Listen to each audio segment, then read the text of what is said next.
আসসালামু আলাইকুম ওরহমতুল্লাহি ওবরকাতুহু। সুপ্রিয় দর্শক শ্রোতা, আশা করি আপনারা সকলেই ভালো আছেন।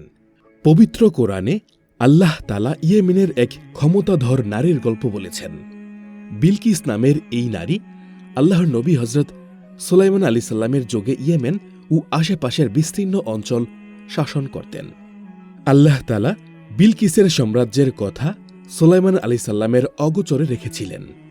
পরে তার গোয়েন্দা পাখি হুদহুদের মাধ্যমে যখন জানলেন আল্লাহর অবাধ্য এক সম্রাজ্ঞী পৃথিবীর একটি বড় অঞ্চল শাসন করছেন, তখন তাকে আত্মসমর্পণের নির্দেশ দিলেন। পবিত্র কোরআনের সূরা নামলের ২৪টি আয়াতে আল্লাহ তাআলা সেই ঘটনা তুলে ধরেছেন। চলুন কোরআনের ভাষাতেই ঘটনাটির বিস্তারিত শোনা যাক। জিন, পশু পাখি, মানুষ সহ সব সৃষ্টিকেই আল্লাহ তাআলা হযরত সুলাইমান আলাইহিস সালামের অনুগত করে দিয়েছিলেন।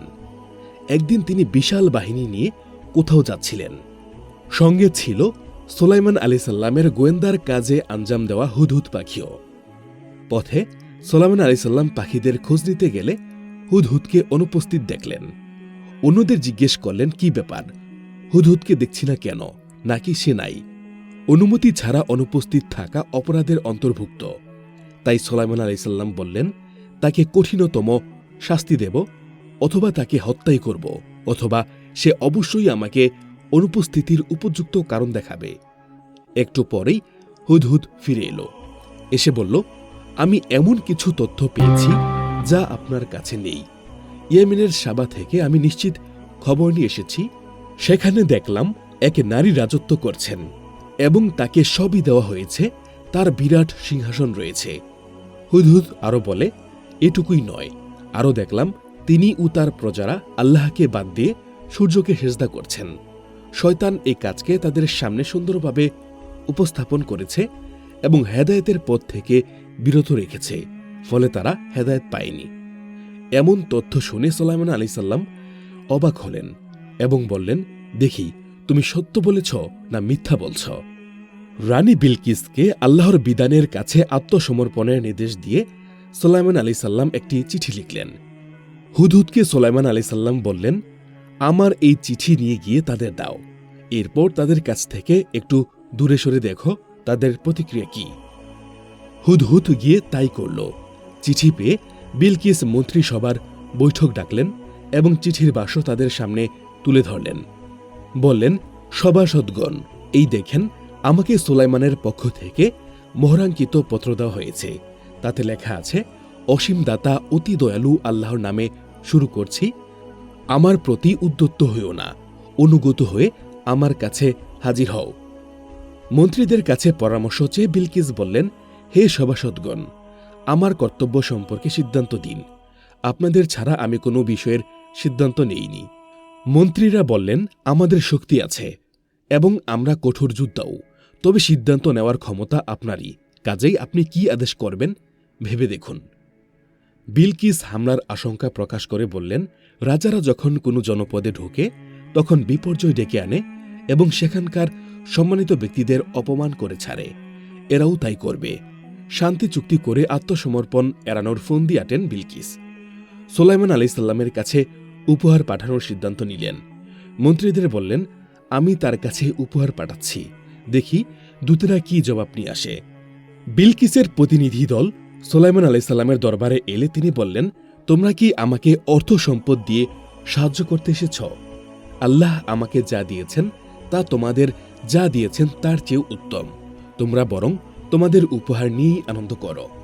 কঠিন এক ধমক দিয়ে সুলাইমান আলাইহিস সালাম তাদেরকে বললেন, নিজ দেশে ফিরে যাও। আমি তাদের বিরুদ্ধে অপ্রতিরোধ্য এক সেনাবাহিনী নিয়ে আসব। তাদের অপমানিত করে সেখান থেকে বের করে দেব। তারা লাঞ্ছিত হবেই। তারা ফিরে গেল এবং সুলাইমান আলাইহিস সালাম ওহীর মাধ্যমে জানতে পারলেন, হুঁশিয়ারি শুনে বিলকিস শীঘ্রই তার কাছে আত্মসমর্পণ করবেন। তাই তিনি যখন আসবেন তখন তাকে আল্লাহর দেওয়া ক্ষমতা দেখানোর জন্য সুলাইমান আলাইহিস সালাম একটি পরিকল্পনা করলেন।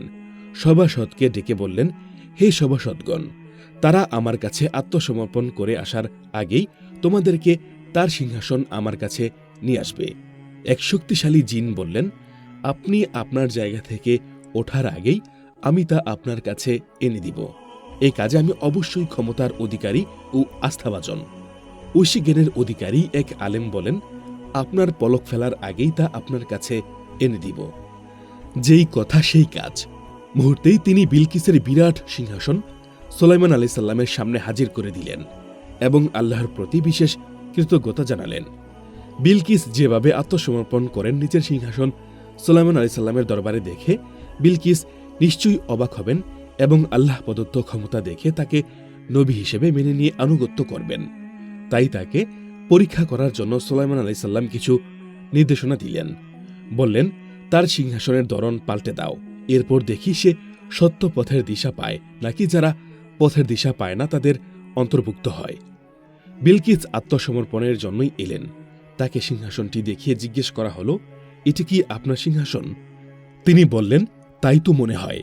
আপনার সম্পর্কে আগেই আমাদের জানানো হয়েছে এবং আমরা আত্মসমর্পণ করতেই এসেছি। রানী বিলকিসকে প্রাসাদে আমন্ত্রণ জানিয়ে সুলাইমান আলাইহিস সালাম বললেন, প্রাসাদে প্রবেশ করো। প্রাসাদের মেজে দেখে তিনি সেটিকে স্বচ্ছ পানির হ্রদ মনে করলেন। ফলে বিভ্রান্ত হয়ে পায়ের গোছা থেকে কাপড় উঁচু করেন।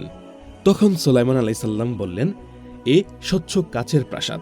রানী বিলকিস এসব পরীক্ষার মুখে পড়ে সুলাইমান আলাইহিস সালামের অলৌকিক ক্ষমতা উপলব্ধি করলেন এবং আল্লাহর দরবারে চূড়ান্ত আত্মসমর্পণ করার ঘোষণা দিলেন।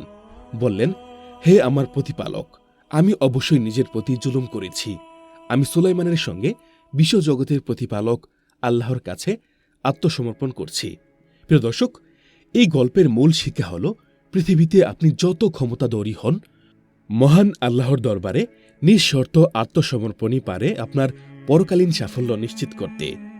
সাবার রানী বিলকিস সুলাইমান আলাইহিস সালামের হাত ধরে মহাবিশ্বের মহান অধিপতি আল্লাহ তাআলার কাছে আত্মসমর্পণ করে পরিণামদর্শী সিদ্ধান্তই নিয়েছিলেন। ক্ষমতার অহংকারের ফাঁদে পড়ে পরকালীন সাফল্যের কথা তিনি ভুলে যাননি। এছাড়া গল্পে রয়েছে শেখার অনেক উপকরণ। সবাই ভালো থাকবেন। আল্লাহ হাফিজ।